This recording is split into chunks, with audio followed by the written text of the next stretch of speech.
pia tuko na Love, moja kati ya watu ambao pia kwenye tamthilia ya Jua Kali kama mnavyomjua vitu vyake. Kwanza kabisa watu pia watakuwa wamekuwa surprised sana mara baada ya kuweza kutangazwa kwamba wewe ndio utakuwa mpokeaji wa watu kutoka airport. Kama umeichukuliaje kuhusiana na hiyo ambayo itakuja kutokea katika msimu wa Pasaka?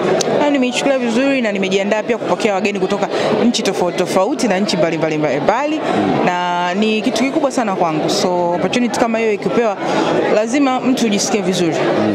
Pale umetuficha sana. Sasa Love unaweza kutupatia za ndani ni kina nani hao? Wewe utakutana nao.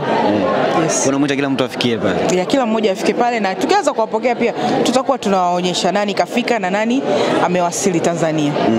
Lakini pia kuna baadhi ya watu wengine walikuwa wanajiuliza zaidi kwamba tungeweza kuwaona hata hao wasanii ambao hata wa Bongo Flava pia wapo katika sehemu hii, lakini pia asilimia kubwa imeonekana Bongo Movie ndo mpo wengi hapa. Huoni kama kuna baadhi ya watu watakuwa na maswali mengi kuhusiana na hiki? Surprises. So sisi tumekuja hapa leo kama press ya kulaunch kwamba kutakuwa na mtoko wa Pasaka na kama ulivyoambiwa kwamba wasanii mbalimbali watakuwepo.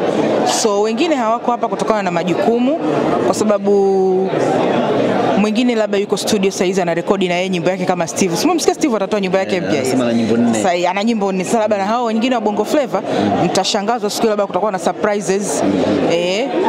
Watatoa nao nyimbo zao za kumsifu Mungu.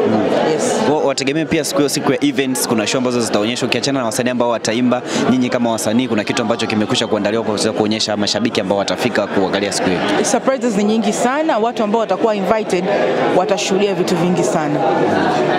Hii ni ya mtu yote, haichagui dini, haibagui mtu yote anaweza kafika. Yes, kuna watu wakasema kwa maombi tutashinda. Maombi ni watu wote, ya Kristo, Waislamu, wote tunaomba. Yes.